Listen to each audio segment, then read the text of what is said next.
Tonight on Primetime, NATO's unity is facing another public test as Donald Trump presses Europe over defense spending, while Mark Rutte tries to keep the alliance focused before Ankara's summit next month. It seems that NATO's money row is now a unity test.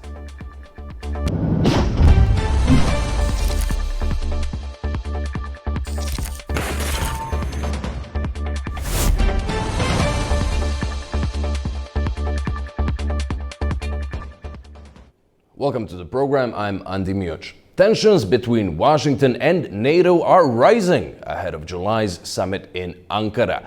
In the Oval Office, Mark Rutte tried to reassure President Donald Trump that Europe still brings real value to the alliance, but Trump was not easily convinced.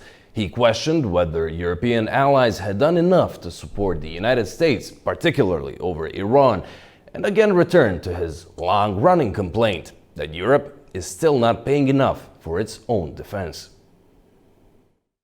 I would argue it would be very difficult to do Iran without having Europe as a power projection platform for the United States. But again, he's right.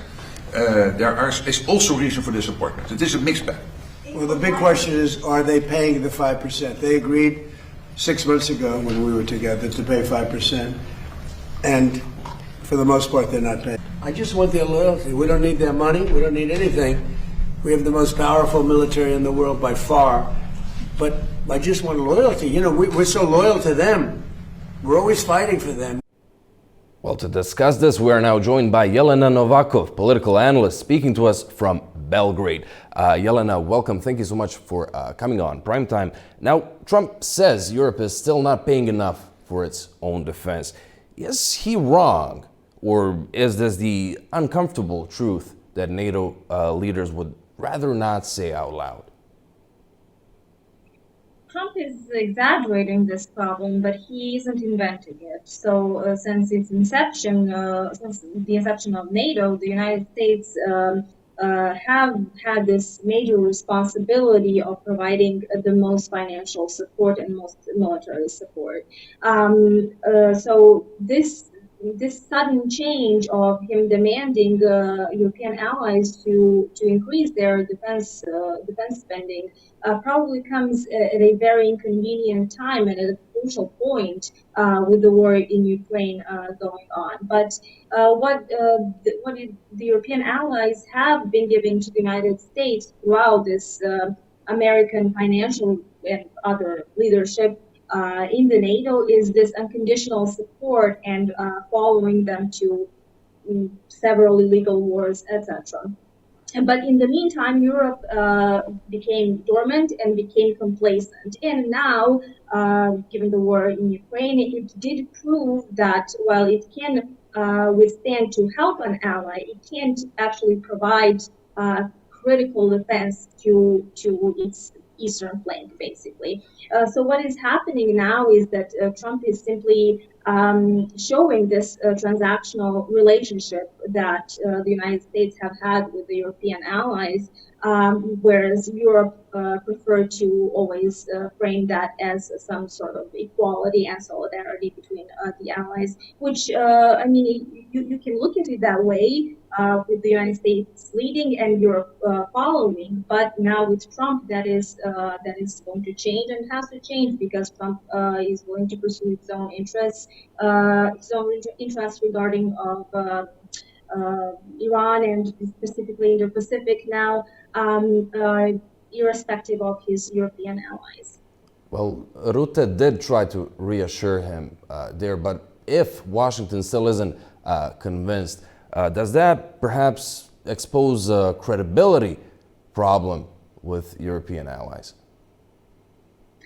Well, Rutte did give quite an interesting presentation about the increased spending, and the spending of European allies has in fact increased. Now, the question can be if Trump is going to believe that the target will be met in 9 years. Several European countries have previously expressed reluctance to increase that military budget, but have slowly started to adjust. Now, another question that I think is very important is whether that agreement to increase military spending to 5% was actually fair and it was made on equal footing, or were NATO members, specifically European NATO members, kind of coerced into agreeing to do that. So while an argument stands that European at this point probably isn't able to defend itself and could benefit from learning to stand on its own. After tariffs and after threats to Greenland, I think a valid question would be whether the US is a credible ally and partner to Europe, not necessarily the other way around. On that standing alone, could Trump be using this issue to test just how dependent Europe still is on American power? Right. I think we will see now following the NATO summit. I think we will see that Trump is going to increase his criticism of European reluctance to join the war in Iran. Now, Trump's main interest is to focus on the Indo-Pacific. Hopefully, if everything goes as planned with Iran, and it is fair probably to point out that after 4 years of war in Ukraine, the United States do not perceive Russia as a major military threat to Europe, and the European allies obviously disagree. So it is, as I mentioned before, it is also probably in Europe's best interest to separate from the United States and decrease that dependency to the minimum, while keeping the U.S. an ally in case of further developments with Russia. Now, is it a test or if Europe can defend itself? I think it's pretty clear by now that that's not necessarily the case at this point at time. But there are plans for Europe to develop its own military capacity. And again, as we know, European bureaucracy is slow, so how that will progress, I guess we will see. It's a question for the future. And looking in from the Balkans, Yelena, would you say that such a public disagreement makes NATO appear stronger because the two officials are being honest with each other, or perhaps weaker with such visible divisions? I think Balkan countries are less concerned with larger disagreements between more prominent NATO countries. I think Kosovo, Albania, and Croatia, to an extent, primarily look at NATO as a form of deterrence to Russian influence and a potential threat coming from Serbia, right? And Kosovo is a very specific case because it's not a NATO member, but there are KFOR units still present, which now the United States is withdrawing their own troops from the KFOR. And in Kosovo, I think that is perhaps wrongly interpreted as an increased security, and the situation is now more stable, and less in this broader context that there is in fact a larger disagreement between Europe and America, which for Kosovo specifically is more important than for any other European country. Now, Serbia seems to be continuing with this less than stellar balancing act. Now, the Serbian army has recently performed a first joint exercise with NATO, while trying to maintain relations with Russia, and also at the same time selling weapons to Ukraine, which is obviously a major European ally. So I think in the Balkans, this broader context is not necessarily taken into consideration, even though it should be. And finally, Elena, looking ahead to next month's summit in Ankara, can NATO avoid another spending route, do you think, or could this be some sort of a defining test for the alliance? I would say it's going to be a defining test. There's probably going to be an increased pressure on European allies to increase spending. Now, several European countries have been slow to even reach that previous goal of 2%. For example, Spain has only now hit 2%. And Sanchez previously said that he is not for increasing military budget because his government is more willing to use that budget elsewhere for some social purposes, etc.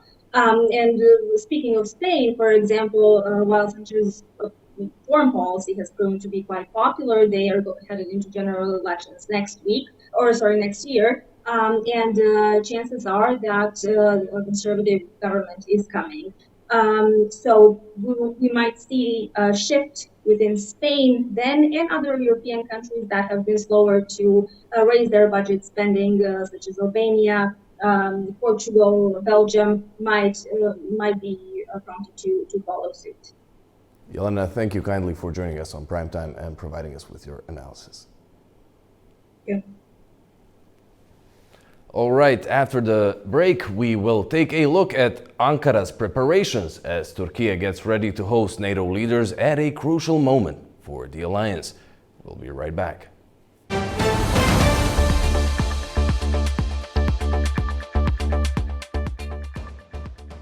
Welcome back. You're watching Primetime. Ankara is preparing to welcome NATO leaders for one of the alliance's most closely watched summits. The meeting comes as Turkey seeks to project influence at a time of mounting regional and global pressure. Preparations are underway in Ankara ahead of the NATO summit on July 7th and 8th.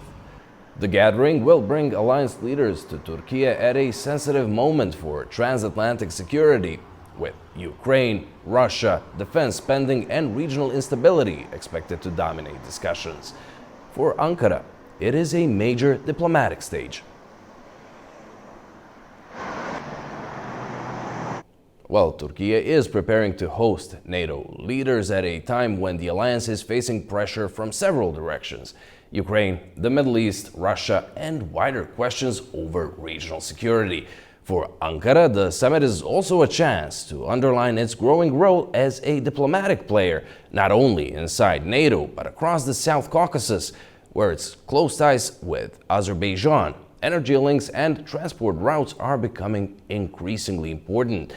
To discuss Turkey's diplomatic role, the upcoming NATO summit, and what it could mean for the region of the South Caucasus, we're now joined by the host of Inside Politics and Frontline, Anastasia Lavrina. Anastasia, welcome. Great to have you in the studio again.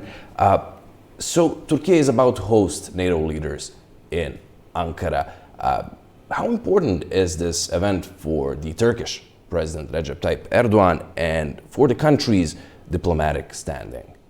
This is a very important event, an important time for both for Turkey itself and for the President Recep Tayyip Erdogan, because hosting a NATO summit is never only about the protocol. It's a signal of political weight inside the alliance, and it's a chance for Turkey to show that it's not only following the procedure and all of those let's say decisions made within the alliance, but also inside NATO, but also is creating the political agenda and playing a very important role in the region where Turkey is geographically. You yourself mentioned so many problems, geopolitical tensions all around the world. Before it was Russia and Ukraine, and we can see that the war is escalating despite all of the efforts to minimize the risks and to find the solutions. And Turkey played an important role before, moderating the talks and being indeed a very important player in the region. Now we also have the escalation in the Middle East. And even though United States and Iran signed the Memorandum of Understanding, and there is a huge comprehensive talk is going around to having a comprehensive peace agreement, indeed there are many questions at the moment which are still on the agenda. And Turkey here is taking a very precise, neutral, but I will say a significant role, having good relations with all sides of the conflicts, but at the same time having a precise position. Let's say in the case with Russia and Ukraine, Turkey has always supported the territorial integrity of Ukraine, but from the other side, it hasn't cut their relations with Russia. neither joined the sanctions against Russia and even, as I already mentioned, served as a platform for a dialogue between two sides. So the situation between Russia and Ukraine, the Middle East escalation, United States, Iran, Israel, Lebanon, and even the situation in the South Caucasus, I am more than sure will be among the key questions on the agenda during this summit time. Exactly as you've put it, Turkey seems to be able to talk to everyone. Of course, its NATO allies, then the Russians, the Iranians, other regional powers. Is that perhaps becoming the biggest strength that Ankara has diplomatically? Yes, here I will say that Azerbaijan and Turkey have similarity in its foreign policy. Two countries are supporting good relations with all neighbors in the region. Of course, Azerbaijan and Turkey, we had the problems with Armenia due to the conflict, but still, now in the post-conflict reality, two countries are working strong and together in most of the cases to show the importance of this multi-vectoral diplomacy. So Turkey, yes, it's a NATO member, but we have to remember many cases when Turkey expresses dissatisfaction with some of the decisions made within the NATO alliance.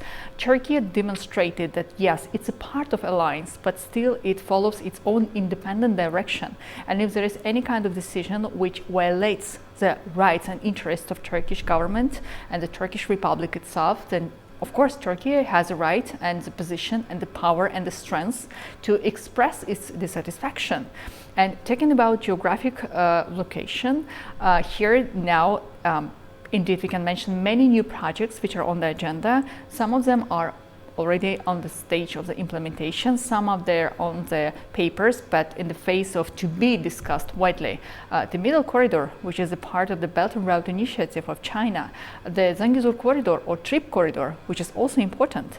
And its smooth operation and realization depends on the factors like security. So the peace, the comprehensive peace agreement, which is supposed to be signed between Azerbaijan and Armenia, and the opening of the borders between Armenia, Azerbaijan, Armenia, and Turkey. In case of the successful implementation, and Azerbaijani government is doing its best together with Turkey and other sides who are interested to see the peaceful developments in the region to make this project real. We do have a full support of Donald Trump, the President of the United States. Even Chinese government expressed the willingness to see the work of this project. So the Middle Corridor, the Zangezur Corridor or TRIP, then the energy agenda, energy projects. Since the time of the escalation, the war in the Middle East, we do see how Azerbaijan has been highlighted many times as an important player in the region, as the blockade of the Strait of Hormuz increasingly violated the energy prices in the global market and violated the economic flows. And it was Azerbaijan in the region, Turkey, who supported many European countries. Azerbaijan is now exporting the gas to 16 countries. I guess that's a unique case when one country can support and serve as an important player for energy diversification for many European countries. So the smooth operation of the Southern Gas Corridor, which is also dependent on the security environment in the region and the developments and cooperation. Azerbaijan invests a lot in this, and together with Turkey, two countries are playing a very important role. So even if that's not let's say something NATO will put at the first priority in its discussions, I may assume, but that will play an important role in the roundtables that will take place during the summit time.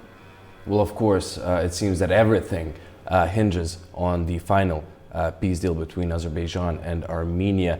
And if and when that happens, obviously you've spoken about Turkey's links both with energy and transport, but just how vital would you say that the region of the South Caucasus is in general to Ankara when it comes to connecting further east?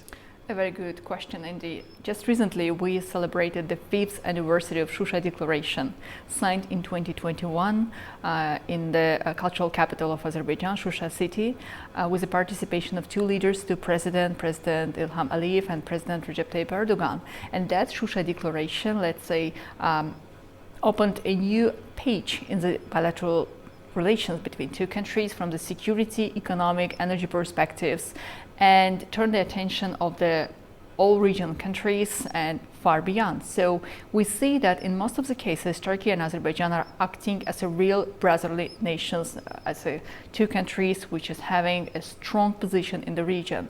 Then the organization of Turkic states, then the number of projects like Baku-Tbilisi-Ceyhan, Baku-Tbilisi-Kars, and etc. The South and Gas Corridor, as I already said, the huge project. So two countries having, in most of the cases, the same position when it comes to the regional post-conflict development and the global peace agenda. And Azerbaijan is contributing a lot. Yes, Azerbaijan is not a member of NATO, but still Azerbaijan hosted, let's say, the number of important meetings. Then NATO defense education, that's also an important. And as it was mentioned many times by the American leader himself, by other members of the NATO alliance, that Azerbaijan, being not a member, still playing an important role. Since its geographical location, since its contribution, since its humanitarian mission that took place in Iraq and Afghanistan when Azerbaijani and Turkish forces were together, till the last day, providing enough the humanitarian assistance. Therefore, yes, probably this time Azerbaijan is not represented as a member of NATO and have never actually expressed, I would like to highlight this, Azerbaijan never expressed a willingness to become a NATO member, but even not being a member of alliance, Azerbaijan is contributing a lot.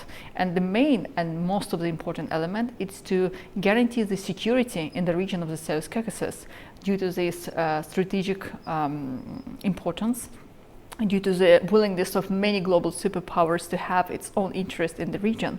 And very important that Azerbaijan may prove and promote its own agenda in the region, never ever to bypass its own interests as it's being done by Turkey.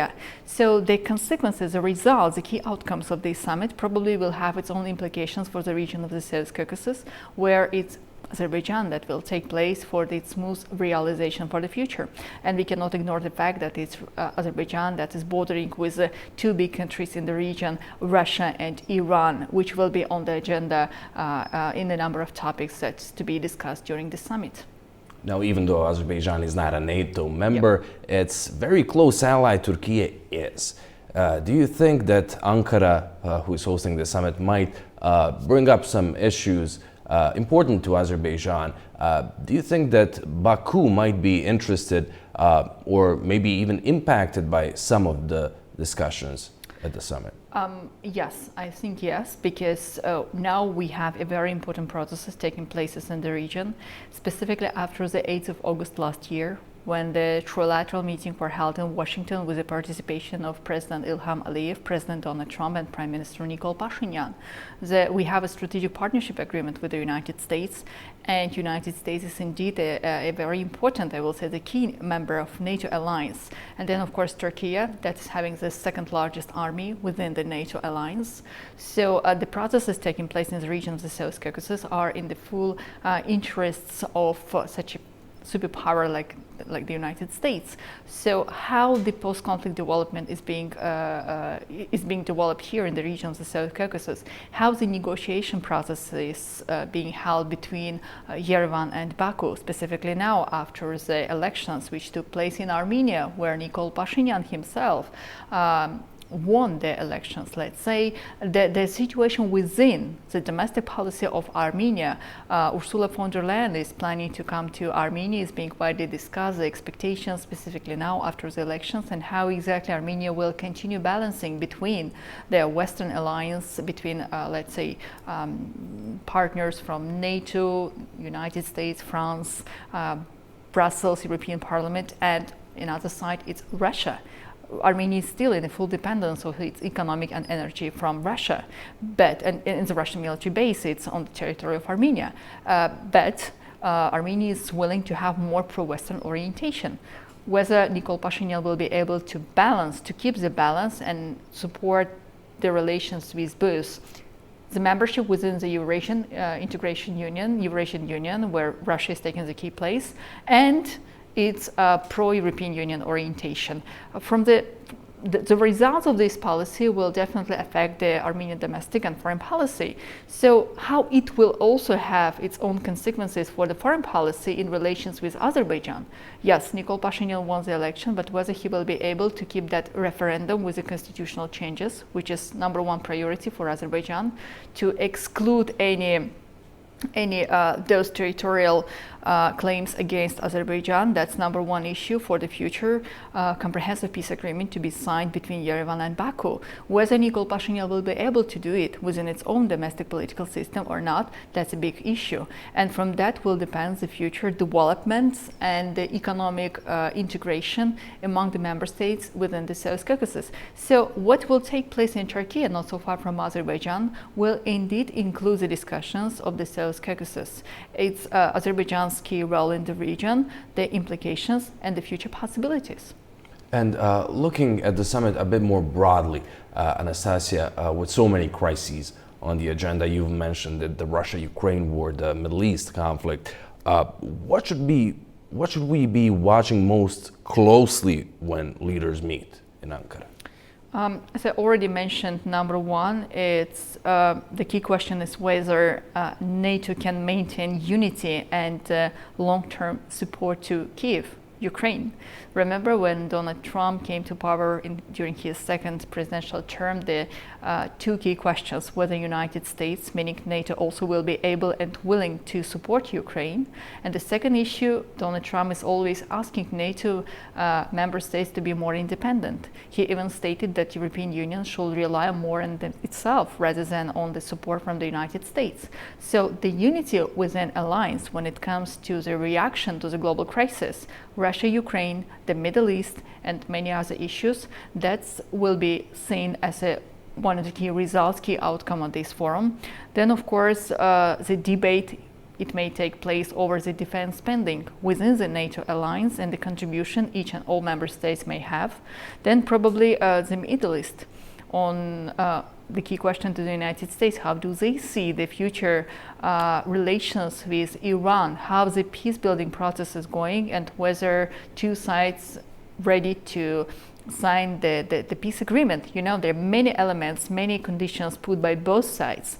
It's a nuclear program of Iran, it's a removal of the sanctions. So there's the opening of the Strait of Hormuz, which have a real global consequences. So all of these questions are on the agenda.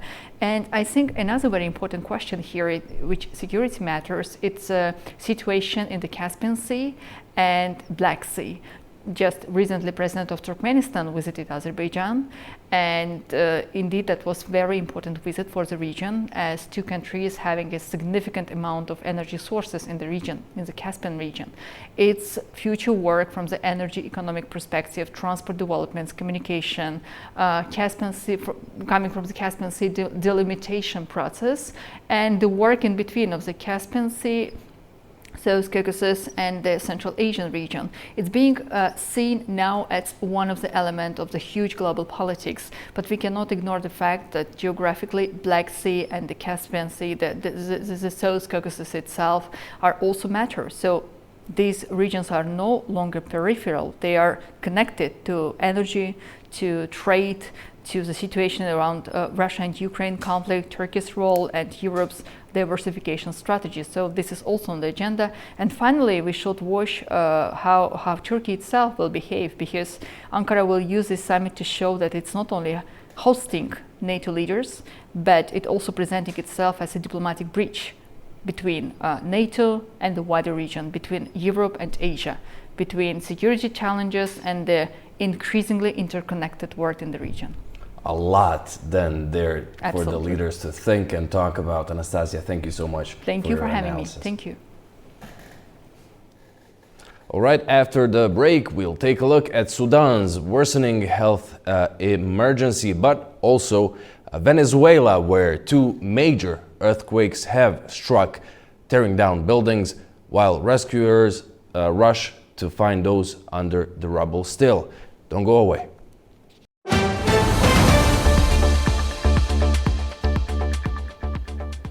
Welcome back to Primetime. Venezuela is racing to rescue people trapped under rubble after two powerful earthquakes struck Caracas and several states.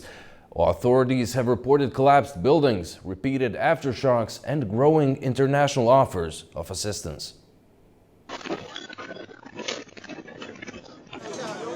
Buildings collapsed in the capital, Caracas, and elsewhere, with people trapped in the rubble, appearing on state television alongside senior officials.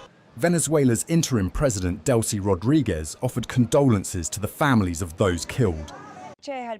We want to report that today, at around 6 p.m., 2 consecutive earthquakes occurred, the first measuring 7.2 and then one measuring 7.5. As of now, 20 aftershocks have already been recorded. This is an event with serious consequences that today has particularly affected several states. The capital city, Caracas, saw buildings collapse in different parishes. Miranda State and La Guaira State have also been severely affected. Aragua, Carabobo and Falcon states have also seen impacts. The first message to our people is to remain united in order to save lives. At this moment of great sensitivity for our population, and for those who unfortunately have suffered the loss of a family member, we extend our immediate condolences. Likewise, we want to ask for the utmost cooperation from the population. Homes that have suffered serious structural damage must be evacuated. At this moment, the Civil Protection System and the National Emergency System are deployed. Leaders from countries including El Salvador, the Dominican Republic, Brazil, Spain and China offered support and sympathy, while the United States said it was in contact with Venezuelan authorities and was mobilizing assistance. President Donald Trump said on Truth Social that early reports from Venezuela were not good and described the earthquakes as devastating. The US Embassy in Caracas said it was closely monitoring the aftermath of the quake and urged citizens to seek secure shelter. Simon Bolivar Airport near Caracas has been closed because of damage. Venezuela's oil infrastructure does not appear to have been affected, with no damage reported at the El Palito refinery or around the Lake Maracaibo oil hub. Authorities are still assessing the full extent of the damage across the country. Well, joining me now from Boston is Venezuelan political analyst Carlos Santaella. Carlos, welcome. Thank you for joining us on Primetime. Now, two major earthquakes have hit northern Venezuela in quick succession. For our viewers just joining us, what do we know about the scale of the damage and the rescue effort? Andy, right now, nobody can honestly tell you with detail what the final death toll will be. But let me tell you something. I'm a data man. I'm reading the USGS. The USGS is U.S. Geological Services, which issued a red alert on Venezuela earlier today. And their emergency models is identifying casualty with a 42% probability of between 10 and 100,000 people. And that is serious. That's the only thing I can tell you. Those are dire numbers. When you looked at that data, and I assume spoken to people who know a bit more about this, how unusual is it to see two earthquakes of such magnitude so close together? What does that mean? Well, unfortunately, Andy, I'm not an earthquake specialist. I'm not also a structural engineer or search and rescue, specialist. But I can tell you one thing. Right now, with two earthquakes of those magnitude, what people need immediately is clean water, electricity, medicines, food, hygiene products, and purchasing power. So right now, unfortunately, Venezuela, infrastructure before the quake was fragile, to say the least. So after this quake, I cannot imagine what it will take for Venezuela to reestablish the basic infrastructure. And having that in mind, what do you believe the rescue teams are racing against at this minute? Is time. It's right now, unfortunately, I don't believe Venezuela has the heavy machinery that needs. I know from sources on the street and Venezuela, my own people who are there right now, they are calculating unofficially around 130 buildings completely collapsed, 130, okay? And that's a lot. So the amount of equipment that it needs to cover the search and rescue is huge. And Venezuela do not have that infrastructure at that size. So time is of essence. And I know the Venezuelan government is allowing, so far, the entering of foreign aid as it should. So this is a major first step. And again, I hope water, electricity, and medicine are reestablished as soon as possible. And in a situation of great crises, such as this one, with weak infrastructure coupled with existing economic strain, how much harder does that make the emergency response, and what's needed most? Is it that the foreign aid is now allowed to come in, or something else?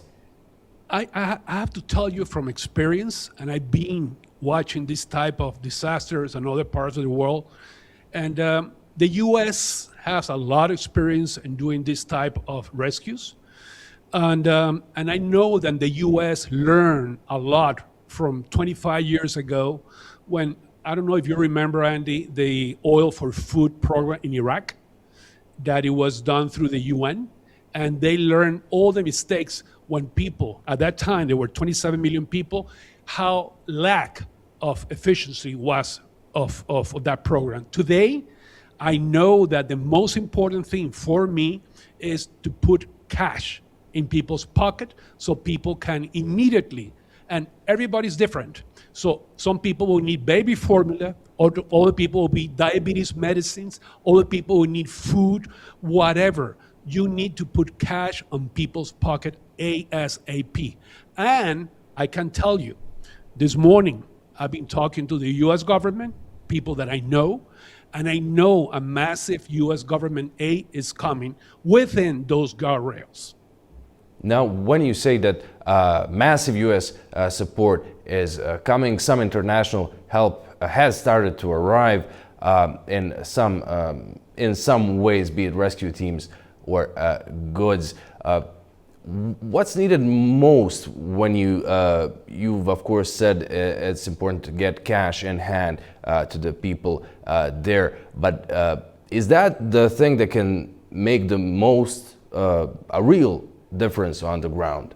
Well, the two things that really happen, you need to have cash, you need to have water, you need to have electricity, and you need to have health and medical personnel at hand.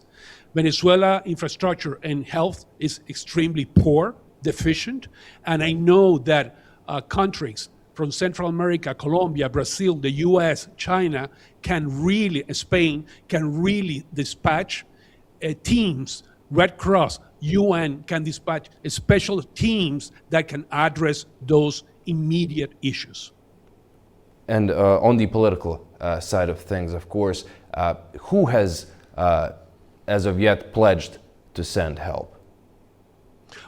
From what I read, Europe in general, China, the US, Colombia, Brazil, Dominican Republic, Central America, Mexico. I know those countries already contacted the Venezuelan authorities to get the clearance necessary to get into the country and help directly. And I know so far that the Venezuelan government, the interim government, has been responsive positively. And of course, it's unfortunate timing, but do you believe this government is doing a better job at such a crisis than the previous one could have? This is a night and day. I need to say that. 1999, many years ago, when Venezuela, in exactly the same area that happened this earthquake, they had a major landslide and about 30,000 people perished. That was the first year of Chavez getting into the government.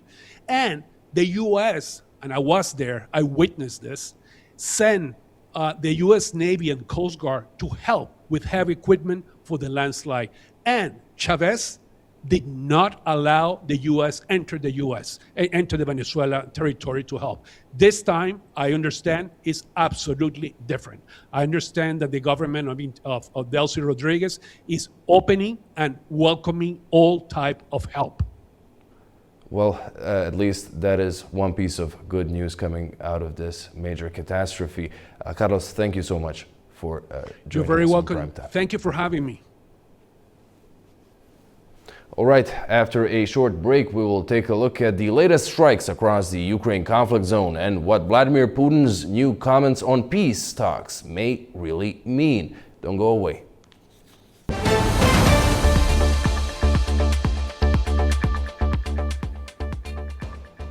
Welcome back. You're watching Primetime. A fresh wave of drone and airstrikes has hit energy sites and civilian areas across the Ukraine conflict zone.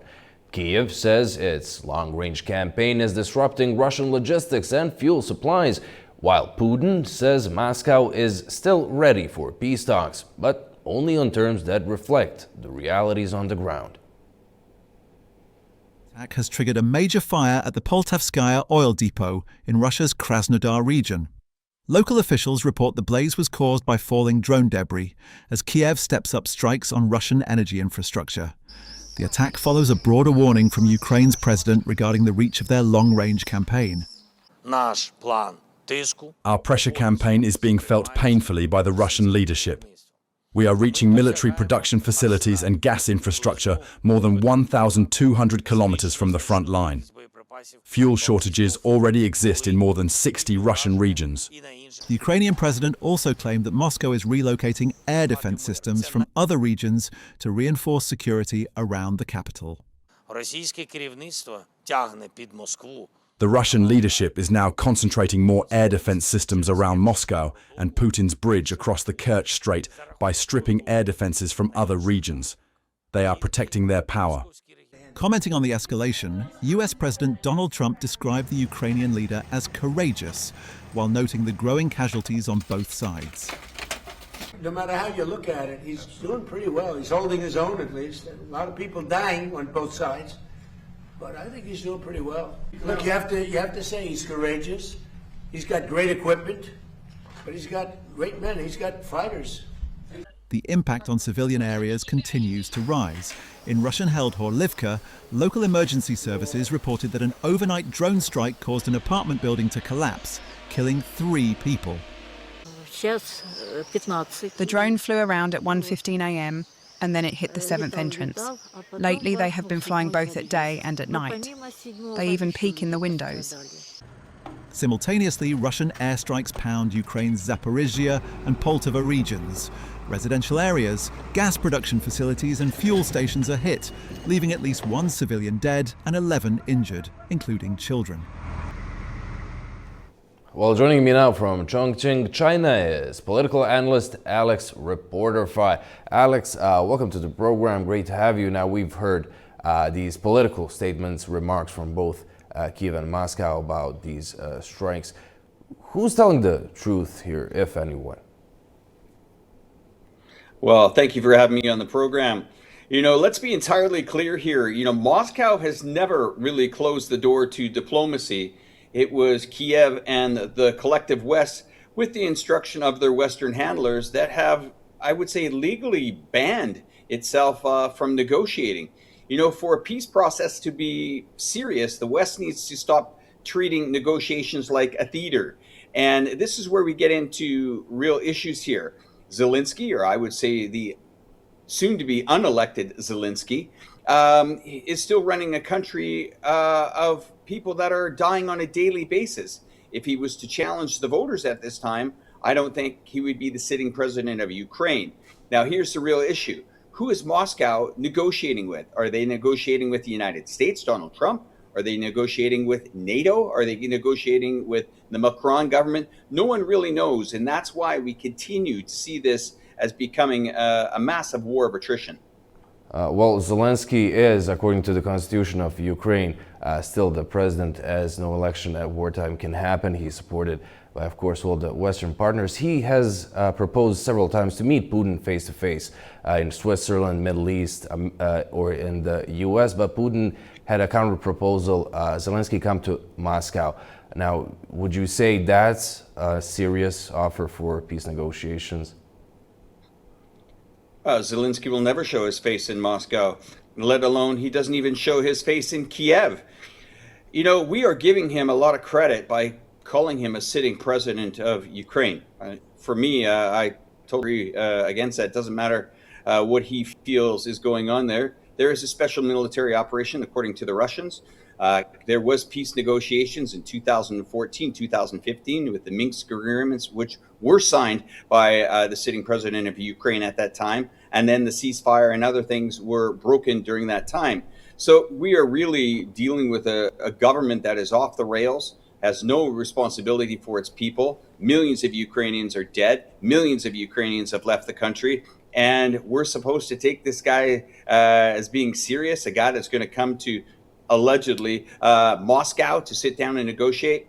It's theater. It's all theater. And the theater continues, and more people continue to die because of this man. Be that as it may politically, but militarily, we've seen Ukraine recently launching deep strikes within Russian territory, deep behind front lines, hitting oil refineries, bridge infrastructure in the Russian-held Crimea. Now, with these strikes, do you think that Moscow's position is being pressured?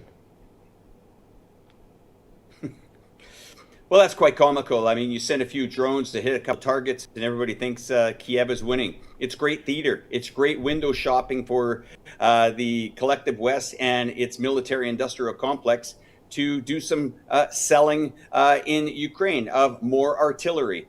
Okay, a couple of drones hit some buildings, big deal. But when does Kiev cry? As I say, the guilty always scream the loudest. When they have an Orezhnik missile slam into their city center, and then all hell breaks loose, and Zelensky hits the air and says, "Oh, look at that. Big bad Russia is attacking us. Help, help, help, help, help." It's crazy. There is not really, I mean, we're seeing again, you know, some of these strikes gain some headlines here, but we are talking about a nuclear power and a country that has nuclear weapons, Russia. You're not going to back Russia into a corner and say, okay, guys, get on your knees, come to the negotiation table. My name is Volodymyr Zelensky, and I'm gaining some traction here. Not happening, won't happen, will never happen. This war will end when the Kremlin decides it's going to end. Who's going to help them make that choice? Will it be the U.S.?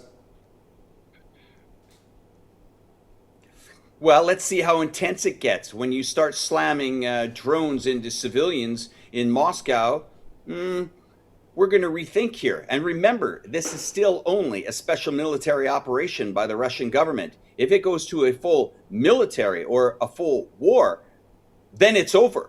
I mean, it is over within an hour of any massive strike by the Russians. I think the Russians have held calm here.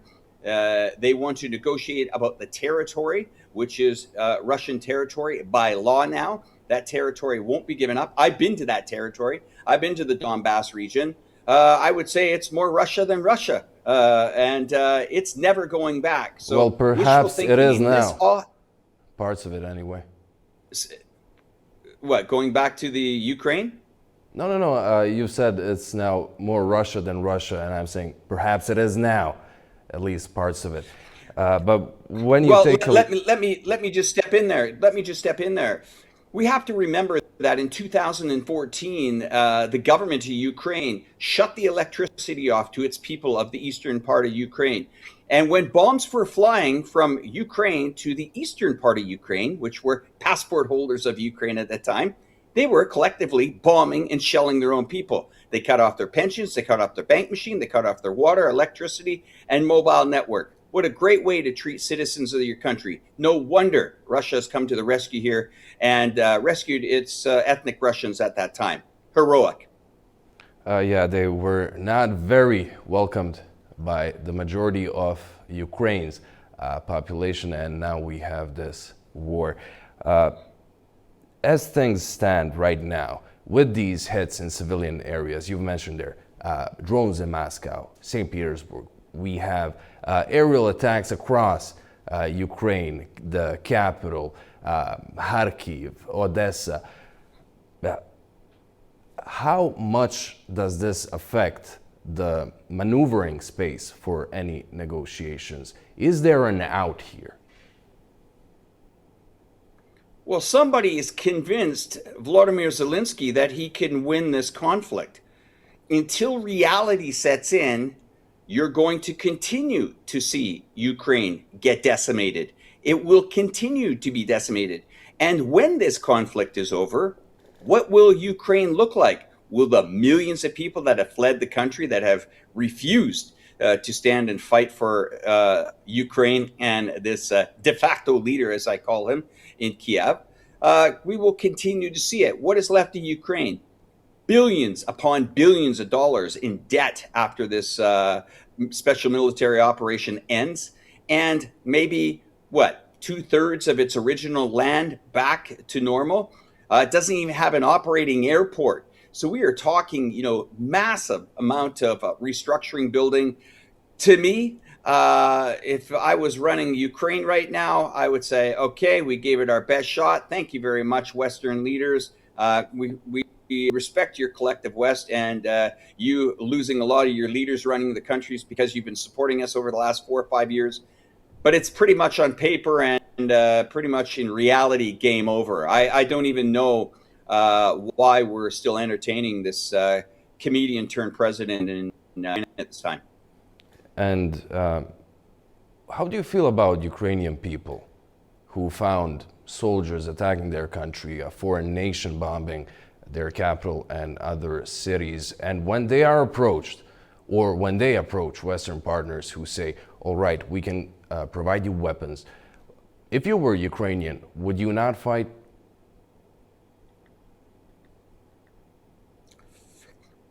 Well, not if it was reality. I mean, look who you're up against here. You're up against the largest nuclear power in history. Can't we just go back and look at history and know how that turned out? It doesn't turn out very well.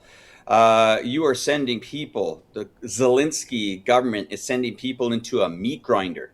So was the other if anybody one. should be up in the... Well, let's be honest here. We have to understand on how this happened, and depends on where you go. You can start it at 2022 all you want, but let's go back to 2014 and see how this really started. The videos are there. History is there. When the War Tribunal comes up on this one here, Kiev is not going to be squeaky clean walking away from this, from this massacre. And they struck first. They started to shell and kill their own people in the eastern part of Ukraine at the time. And the people said, wait a minute, nope, we don't want part of this. We don't want part of this government. And I'm still waiting for the elections of 2014 in Ukraine, who they elected to put into power. Oh, that's right. That was the Western government that put a puppet president in that country, an unelected one. So that'll tell you a lot about politics and leaders in Ukraine. Well, when the tribunal time comes, there is one warrant out there in The Hague, and it's not for Zelensky. Anyways, we all hope for peace, however it comes. Alex, thank you so much for joining us on Primetime and sharing your views. Terrific. Thank you. All right, after a short break, we'll take a look at the volunteers helping keep Ukraine's emergency services moving, from medical support to frontline rescue needs. Don't go away.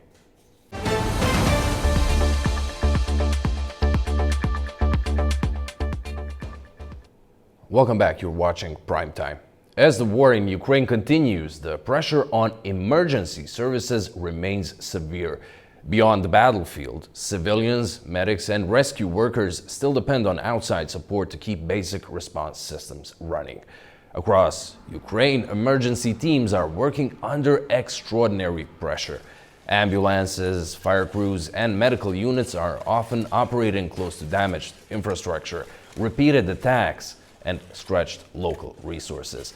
In many areas, the need is not only for money, but for practical equipment, vehicles, generators, medical supplies, and protective gear that can be used immediately. Much of that support comes through a network of charities, volunteers, and local partners across Europe. Their work is often logistical, difficult, and largely unseen, but it can make the difference between a community having an emergency response or being left without one. Now let's bring in Fabian Falk from Oslo, who volunteers for Ukraine Frontline Emergency Aid. Fabian, welcome to the program. Great to have you on Primetime. Now, when we talk about frontline emergency aid, what are the most urgent needs you are seeing in Ukraine right now? Well, I think the most serious threat at the moment is basic needs. Hospitals, ambulances, firefighters, and also fire extinguishers, because very far in the front, the fire trucks can't move because they're being hit by drones. So we have started actually from this week with a supply of fire extinguishers with powder of 20 tons a week, which we're going to go for at least half a year to see how that will actually impact the frontline right now. And we often hear, when we hear about the Russian full-scale invasion of Ukraine, we hear about weapons and diplomacy, but less about fire extinguishers, ambulances, generators, and medical supplies. How important is that kind of support to sustain life near the front line? I think it's pivotal for people to have basic needs, and the things many of the internally displaced have been left with, it's literally nothing. And you can think yourself, if you were told to evacuate immediately and take a suitcase with you, that's all you got. It takes time to rebuild, and you lose your work and everything, and you have to rebuild from scratch. So just basic kitchenware, it's lacking for many people, and it's really tough times, especially for the kids. Now, from Oslo to Ukraine, that's quite a long ways away. It's, I imagine, very complicated to get things there. What are the biggest challenges in getting aid from donors to the people who actually need it? Well, I think our biggest challenge initially is to get the funding, because we're based on charity and donations. So that's kind of our biggest hurdle. And then the transport is quite straightforward. We built up a logistics hubs, a couple of places in Ukraine, and we supplied emergency aid to those places, and then local corporations and our team distribute them from there to more closer and more dangerous areas. And now, how do volunteer organizations, be it foreign or local, make sure supplies reach those right places, especially in those danger zones near where bombs are dropping, where shots are fired, where conditions can change very quickly? Well, I think it's several things you can do. Ukraine was known for corruption before the war started. We have put in place a rigorous system, and also the changes on the border of import of or getting humanitarian aid without VAT and stuff that's been introduced. That's really a good system to avoid corruption and getting the goods on the wrong hands. And of course, we do rigorous documentation by cameras and pictures, and of course we change what we do from day to day, because the front line and everything else changes, so we have to adapt. And compared to the bigger organizations, we're easily adaptable to change everything within an hour or two. And just a quick follow-up on that, Fabian. What would you guys like Ukraine to do? Maybe change some laws or introduce some new rules or change existing ones to make your work easier? I think the Ukrainians has made it more easy. Our biggest hurdle is actually the Polish side of the border crossing. It takes so much time when we get down. The Ukrainians are super eager to help us wherever we are with whatever we're doing. And I think it's not a hurdle there. It's more a hurdle to get to the place. And of course, as long as we have our rigorous routines and structures, it's not a problem over there at all. The bigger problem is actually support back home, because it's been 4 years now with this war, and it's people are getting tired of it and getting support fatigue, and there is conflicts all other places as well, which take attention from this. And with that Ukraine fatigue, as you've put it, when the attention from the public fades, what happens if that support slows down? Well, I think it's getting a real impact immediately on the front line and everywhere else, because you get these lack of support. And for us, we're not dependent on state funding, so we need to raise money from organizations and people, and that's what we do. And when people are tired of it, or all the other conflicts takes too much attention, we are suffering in the way that we can't support the way we want to. So all the help we do is basically limited by the funding we can get to support as many and as much as possible. Well, Fabian, thank you so much for joining us on Primetime and sharing your insight. It's a pleasure. Have a good evening. All right, after the break, we'll check in with our correspondents around the globe. Do stay with us.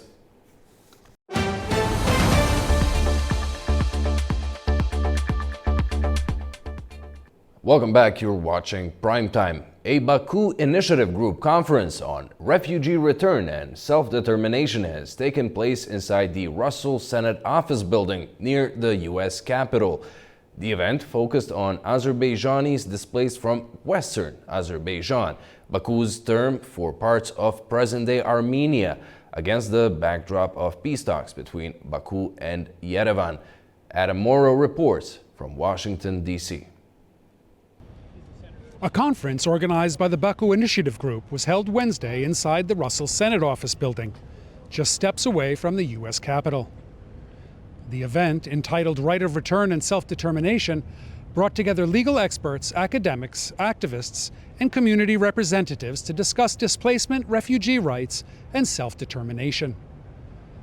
The conference included panel discussions and presentations related to refugee rights, reconciliation efforts, and the broader Armenia-Azerbaijan peace process. A central focus of the event was the right of return for Azerbaijanis displaced from what Baku refers to as Western Azerbaijan, a term used in Azerbaijan to describe areas within present-day Armenia. We're also here talking about the rights of return for refugees and displaced people that do have a right to their homelands and are able to have access to those places in a safe manner. It's not about the special support for Western Azerbaijans. It's a right to the return.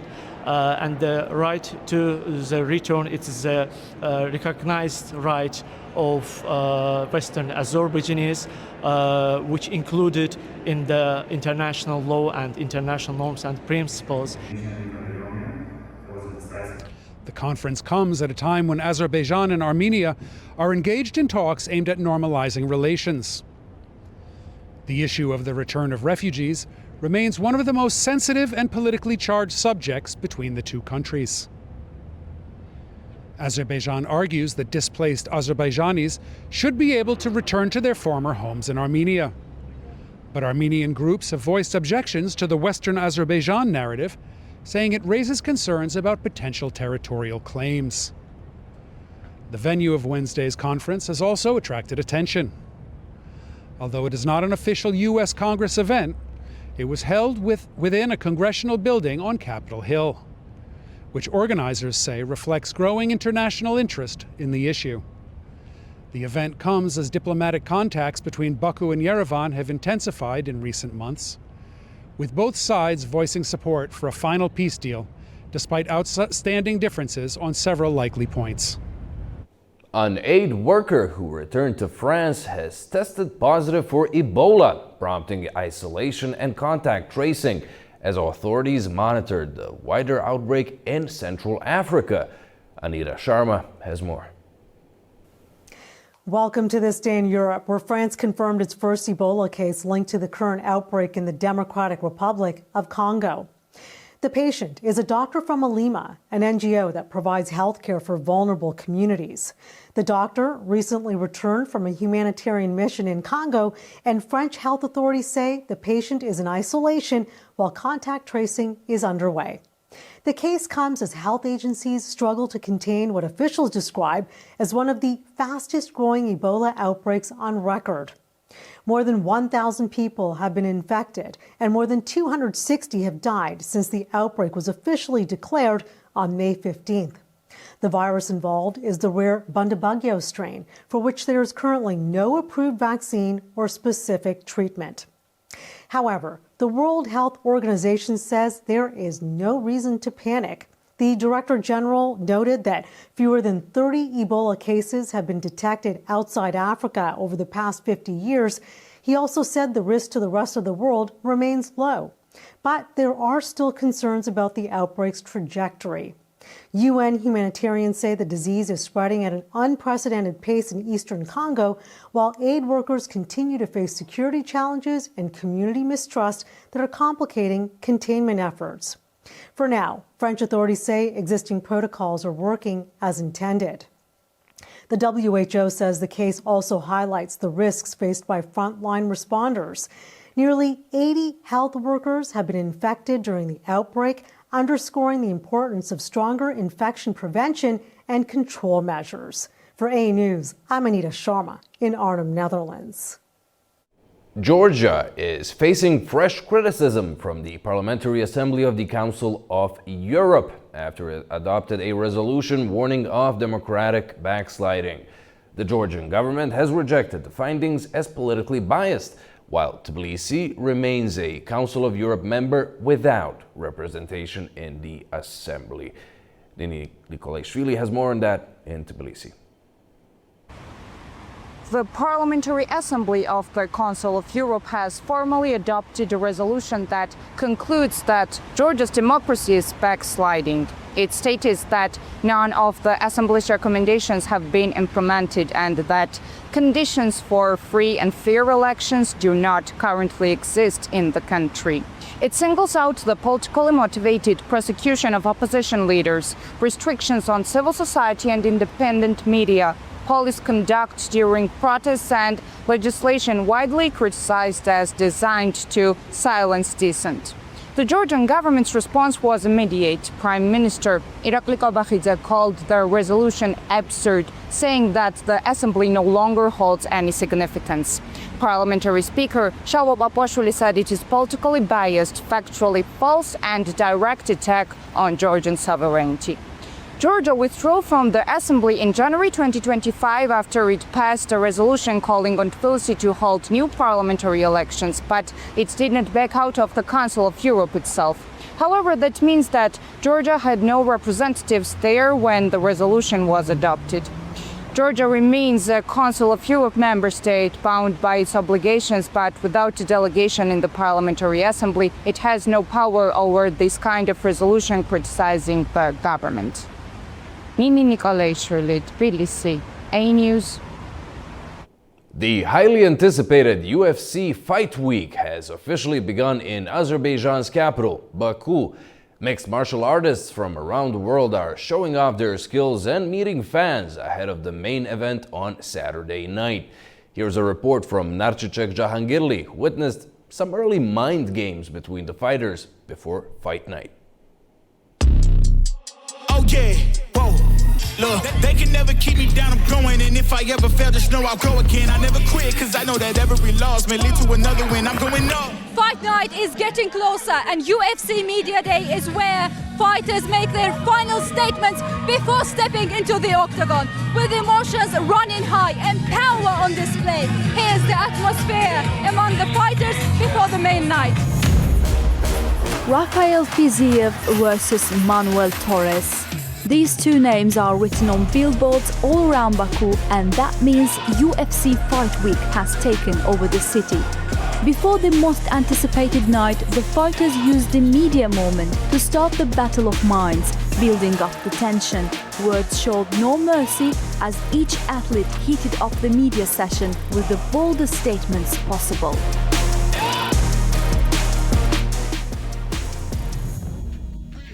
Honestly, I think Rafael Fiziev has seen very little of what I can do. Most of my fights end within a minute or two, so I don't really know what he's expecting. I'm coming in with my game plan, looking to impose my style, fight the way I always fight, and get the victory as quickly as possible.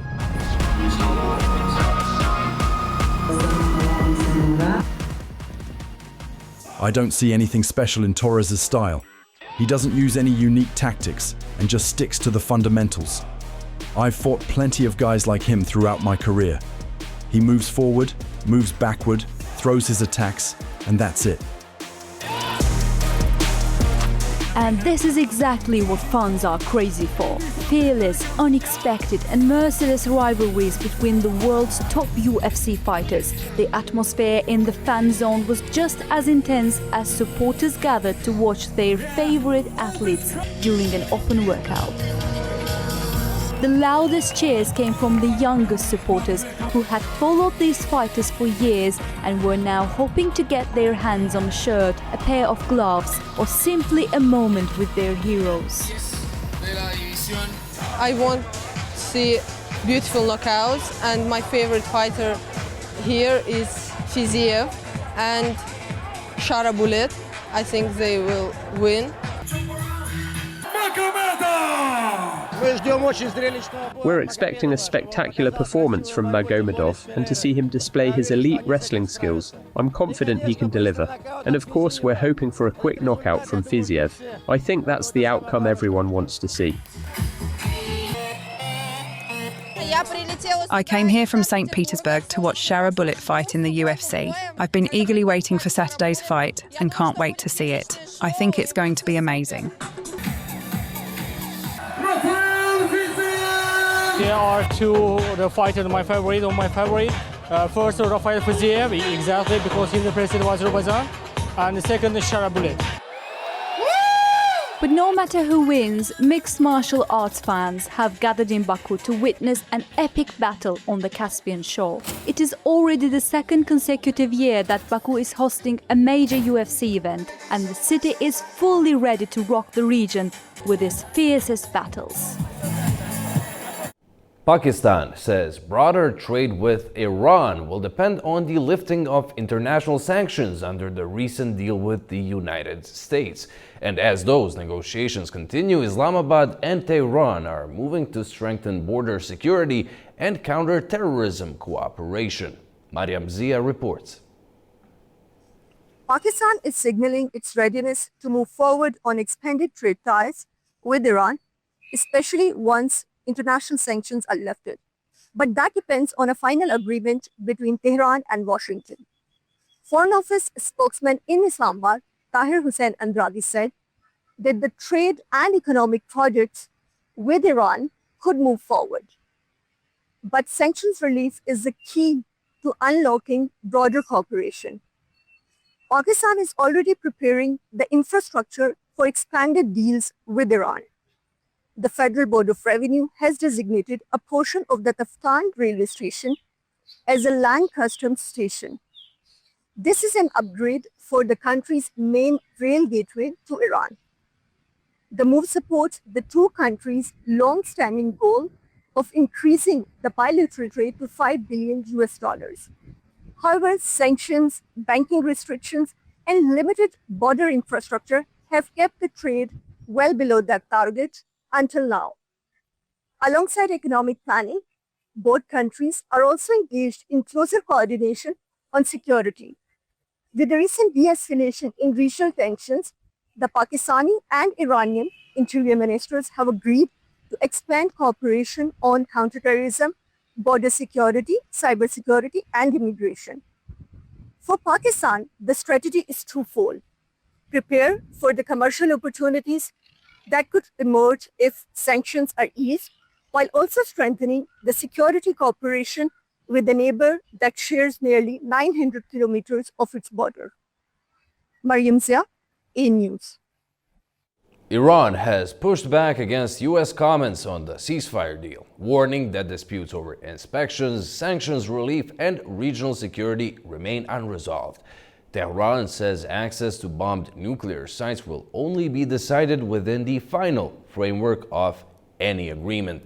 Turaj Shiralilu has the update.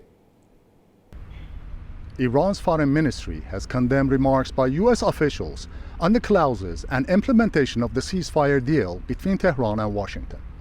Without specifically naming officials, spokesman Ismail Baghai reacted strongly to statements over the inspection of Iran's bomb nuclear sites, control over the Strait of Hormuz, and unblocking of Tehran's frozen assets.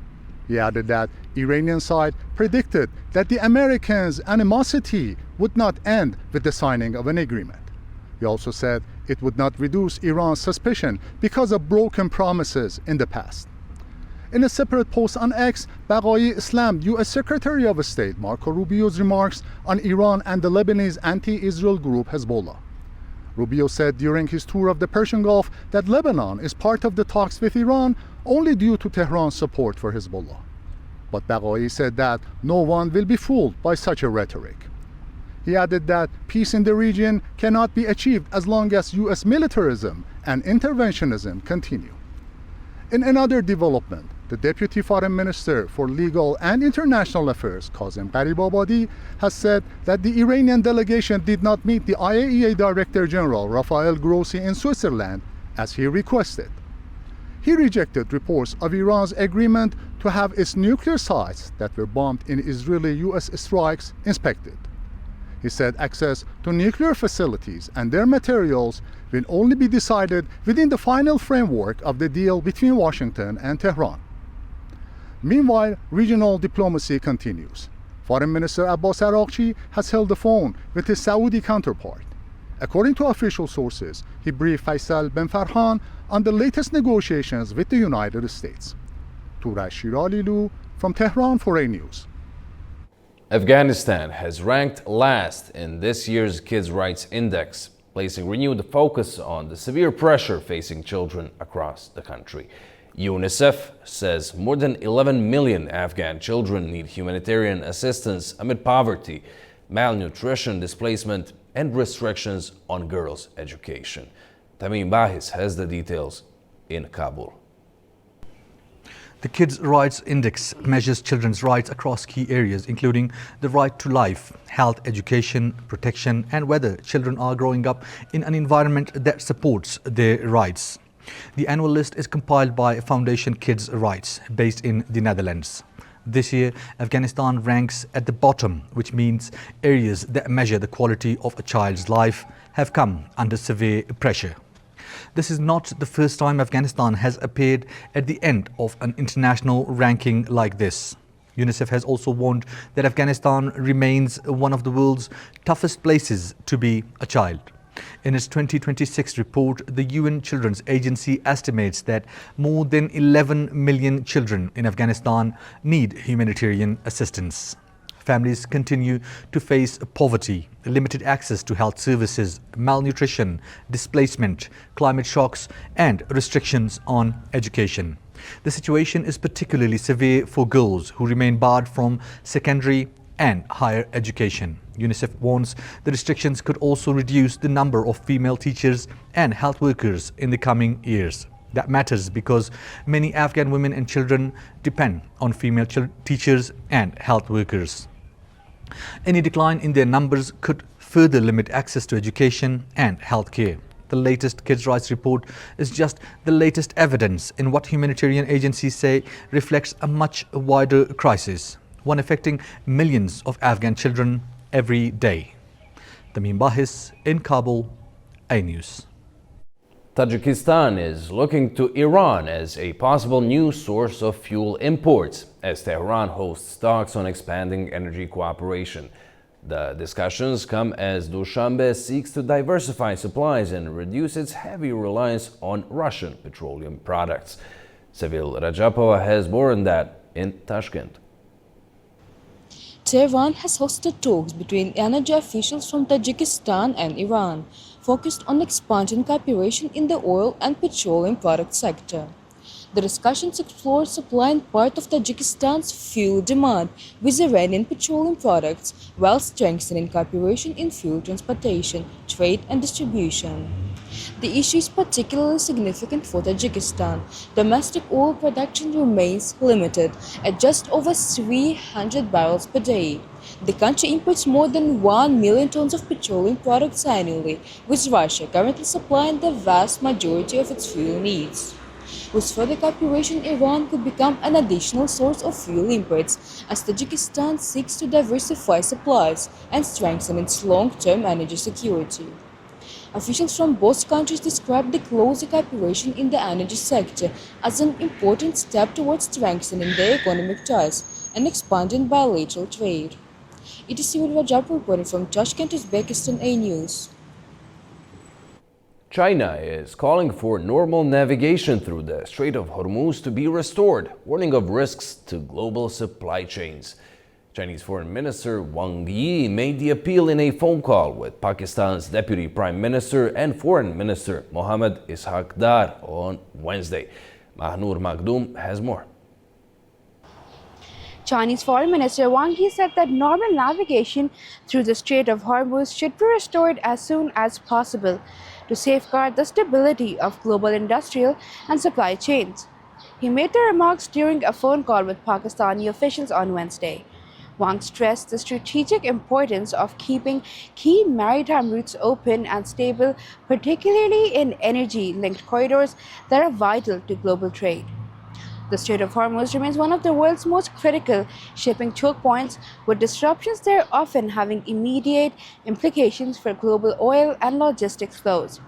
The discussion shows ongoing coordination between Beijing and Islamabad on regional stability and maritime security.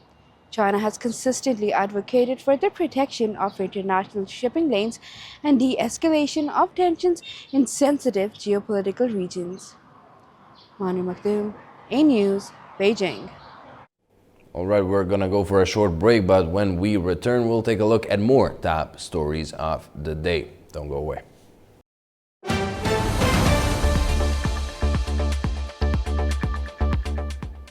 Welcome back. You are watching Primetime. A severe heat wave continues to sweep across Western Europe. Temperatures are at record levels in France, the UK, and Spain. France is among the worst affected, with power cuts and widespread disruption to agriculture and public services. France is grappling with a severe heat wave that has triggered widespread disruption, including power cuts affecting thousands of homes in northern regions. Authorities said the outages, reported on Wednesday, were linked to a transformer incident caused by extreme heat, forcing emergency generators into use at healthcare facilities and care homes as temperatures surged.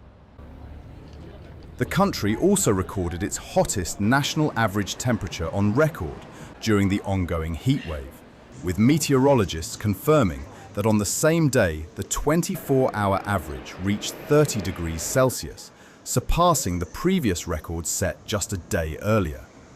Paris also registered a new June temperature high, underlining the intensity of the conditions. Agriculture has been heavily affected, particularly in western France, where poultry farms have reported major losses during the week, with hundreds of thousands of birds dying due to overheating in poorly ventilated barns. Well, right now we're facing extreme heat. Naturally, our animals are dealing with the same thing we are. They suffer immensely from the heat. So we're seeing abnormally high mortality rates due to heat-related suffocation. So today, the dead chickens are unfortunately still on the farm, because the rendering services are obviously overwhelmed, as we were able to see during the bird flu episode of 2022, with quantities of poultry unfortunately dead from suffocation that are enormous. The impact has now spread beyond France, as the extreme weather is being driven by a persistent omega block pattern that has dominated Western Europe through June. The system traps hot air over large areas of the continent and prevents cooler air from moving in, pushing temperatures up to 18 degrees Celsius above seasonal norms and extending the duration of the heat wave. Record-breaking temperatures are now affecting the United Kingdom, Italy, Spain, the Netherlands and Belgium, disrupting transport networks, forcing the closure of schools and major tourist sites, and prompting health services across the region to issue high-level heat alerts. Scientists and the World Meteorological Organization warn that Europe is warming at more than twice the global average, increasing the frequency and severity of prolonged heat events. The current situation has been compared with the August 2003 heat wave, which caused tens of thousands of excess deaths across the continent. As conditions persist into late June 2026, governments across Europe remain on emergency footing, while meteorologists caution that the Omega block pattern may continue to keep temperatures elevated for several more days. 2 years after anti-government protests shook Kenya, the anniversary has brought renewed calls for accountability and a major security operation across the capital. Authorities say they are protecting public order, while demonstrators insist they are honoring those killed during the 2024 unrest. A heavy police presence has been deployed across Nairobi as Kenya marks the second anniversary of the anti-government protests that erupted on June 25, 2024. Officers in anti-riot gear, supported by armored vehicles and water cannon trucks, were stationed at key intersections, government buildings, and major roads. Traffic was diverted in several areas, while many businesses remained closed and parts of the city center were noticeably quieter than usual. The anniversary recalls the nationwide demonstrations sparked by a controversial finance bill, during which protesters stormed parliament and security forces opened fire. Rights groups say more than 60 people were killed. This year's events were organized as memorial marches under the banner of Gen Z Liberation Day, with participants calling for accountability for those deaths and renewed police reform.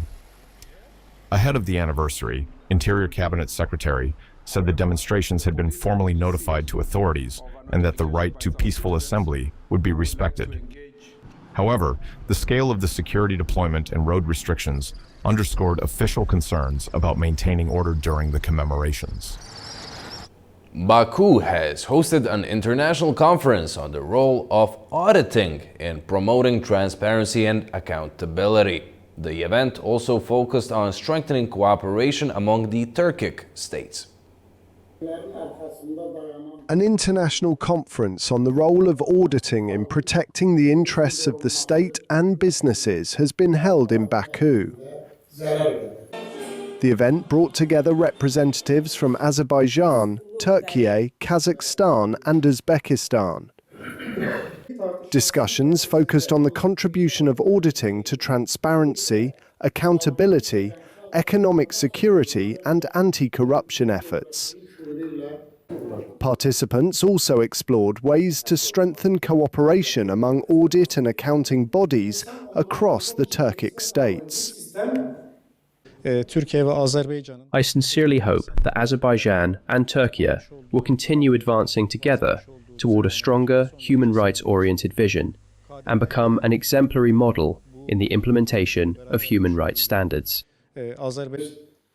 During the conference, a proposal to establish a union of accountants and independent auditors of the Turkic states was discussed. The statute is expected to be signed in Baku on September 16th. We have big amounts of auditors, some cooperations, some other measures that we're making with our very close brother countries such as Azerbaijan, Turkey, Uzbekistan, and in the future I believe it will be Kyrgyzstan, Turkmenistan and other countries. The proposed union is seen as a step towards closer cooperation among audit and accounting bodies across the Turkic states. Azerbaijan's State Social Protection Fund has received the United Nations Public Service Award for its work on inclusive and equal social security services. The UN recognized reforms in digital access, proactive benefit delivery, and citizen-centered public service.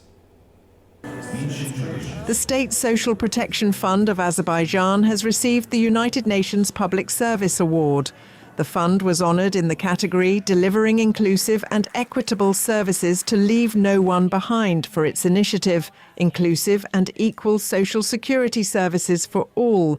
The award was presented to Zaka Mirzayev, chair of the fund, during an official ceremony held in Tbilisi. Protection Fund for Inclusive and Equal Social Security Services for All, Republic of Azerbaijan. System by making it more inclusive, efficient and transparent. So over the past 6 years we have been implementing a comprehensive transformation in the sphere of social protection system in order to make our system more inclusive, more accessible, more attainable and transparent and efficient. This transformation is reflected in our initiative that we have already presented to the United Nations Evaluation Committee for the United Nations Public Service Award, and it is yesterday, today, it is discussed here in panel sessions and workshops. So this award, as you know, that it is noted in this in the frame of this forum, it is the recognition of excellence in public services throughout the world. The United Nations recognised the fund's reforms in social protection, including the proactive delivery of social benefits, its citizen-centred service model based on digital technologies, and its efforts to improve the accessibility, transparency and inclusiveness of social services. The United Nations Public Service Award is regarded as one of the most prestigious international honours in public administration and recognises excellence and innovation in public service delivery. And before we go, let's get the latest from the FIFA World Cup. Here's Katie Wilson with Sports Hour.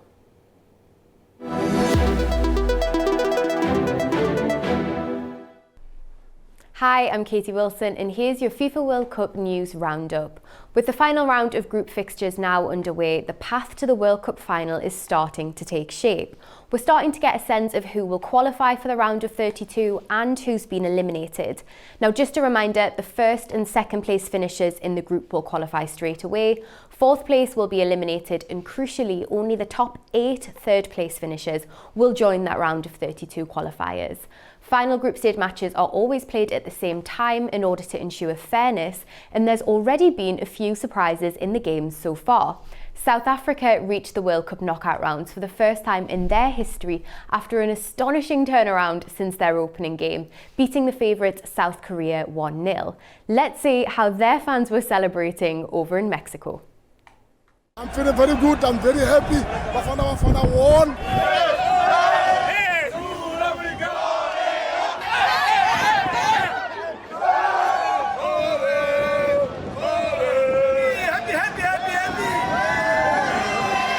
So we're very happy. We're happy that Mexican people are also supporting us. So yeah, vamos, Bafana, Bafana.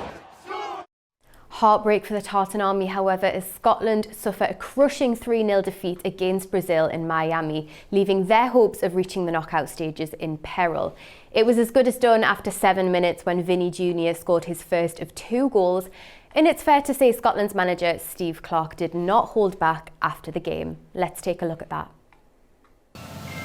Poor result. You give a team like Brazil the chances that we give them the game, you expect to get punished, and that's what happened. Chances at the moment, I think we're probably going home. Now, for this year's group stage, FIFA has changed the way that ties are decided. For the first time, head-to-head records instead of goal difference will be used as the primary tiebreaker for countries level on points. This means teams can either win a group or be eliminated after 2 games. Okay, take Group J. Argentina have 6 points and they can't be overtaken because they've beaten the 2 teams on 3 points, Austria and Algeria. Jordan, on 0 points, have already been eliminated because they've lost to those two teams. So on this third match day, 9 teams already know that they've got nothing to play for. If goal difference were being used like usual, every team would still have something on the line. And as for those third place teams, it takes 5 days to complete the final round of matches because there are so many groups. That means Scotland had no idea of the cut-off in terms of a points threshold to go through in that third place position when they played Brazil yesterday. However, a team playing on Saturday or Sunday are likely going to know exactly what they need. It's controversial to say the least, and I'll have more on that and the upcoming games later in the week. See you then.